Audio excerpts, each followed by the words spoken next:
Hey everybody, it's Dr. Scott. Thanks for stepping back into the game closet. This week I have a retro title that I've had for over a year, and just this week I finally had a look at it. It is a fantastic game called Downhill Domination for the PlayStation 2. Yes. You don't have a PlayStation 2? You gotta get one. There's thousands and thousands of titles for them, and they're fairly inexpensive, plus a very reliable system. Besides, you're not going to get hold of a PlayStation 5 anytime soon unless those scalpers decide to start cutting the prices. And guess what? They're going to be buying more. So, it's a PlayStation 2 for you, and it's Downhill Domination. Let's have a look. In 2003, Incognito Entertainment and Sony brought us Downhill Domination for PS2. At the beginning, we have several unlocked mountain bikers from all around the world like Cosmo, Mai, Ajax, Johnny, Kalolo, and Teabag. Yes, guys, I said Teabag. Okay, calm down. So I chose Johnny from Australia for my very first race, and here she goes. I am playing the arcade mode. There is a single event and career mode, and I haven't unlocked yet the Mosh Bowl or Super Jump, as this is my very first time playing. You chose from bikes and parts, upgrades, bonus buys, and even get sponsored. Now I wonder if they can paint Buffalo Wild Wings on the side of my bike with a few wings. Delicious. So, here we are at the starting gate, and here we go.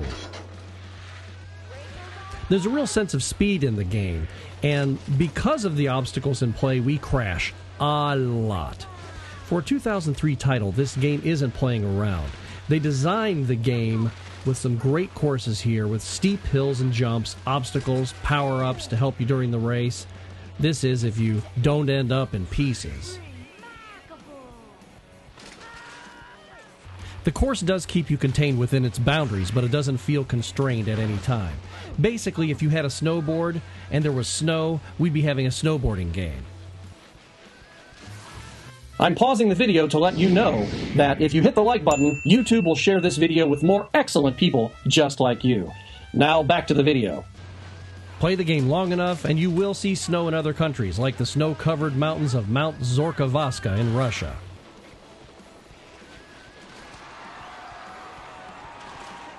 Ah, that Johnny, she sure is a show-off. I'll tell you what, though, she's got a temper. Look at this. She just wants to kick everyone's ass. So I decided to change riders, and I picked Mai. One thing I learned is that the riders are pretty much all the same with no advantages here or there. However, have a look at Mai's bottom here. Even for a PS2 game, they did a great job. Well done, Incognito Entertainment. Well done indeed. Well, not just on her butt, but it's a PS2 game and the graphics are amazing. Look at the surroundings here at Mount Middle, France, and the next course in Red Pass, Utah. They did a great job of painting a picturesque landscape with the limited power they had at the time. Sure, the PS2 was a powerful system, maybe not as powerful as the original Xbox. However, it was able to render characters, especially if you had fairly good developers. They were able to render characters that looked fairly realistic. Not so much like how the PS1 was. I mean, look at Metal Gear Solid, and then compare that to Metal Gear Solid 2. But look at the action here. You're able to weave through these trees and around these paths and under these rocks, and it looks fairly real. Maybe not Xbox 360 and PS3 real, but for a PS2 game, you can't go wrong here. I think they did a really fantastic job with the graphics. Look at Mai. She's a spitfire. She's not taking anything from anybody.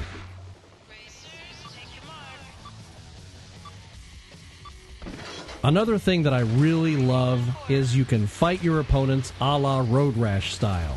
Just bitch slap them right off their bikes into a tree and hope you don't hit one yourself. You can do stunts, you can use power-ups, and even use weapons. But don't hit anything because that'll end your ride real fast. You know you want some broken bones. Broken bones.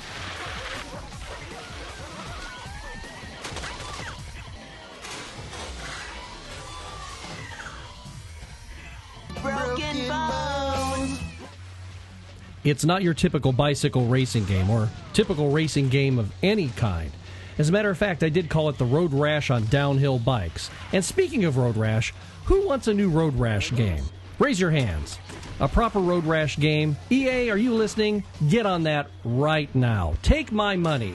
And look at my go. Look at that. She's a Spitfire too. She's not taking anybody's crap. The game's soundtrack is ample and keeps you engaged, even the original tracks that were made for the game. And the sound effects? Well, you be the judge.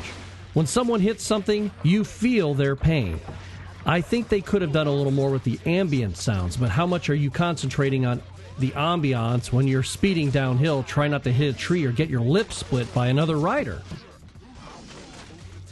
If they ever did make a current day sequel, I wish there was an opportunity to somehow avoid up to 2 wipeouts, either by rewind or by AI detection. What do I know? I play games, I don't develop them. This game is a fast track to somewhere, and it's at the bottom of the hill, hopefully with all of your teeth intact.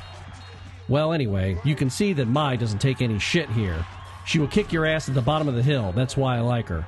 Watch her kick these people's asses. You watch Mai kick some more butt, and I will see you here next time inside the game closet.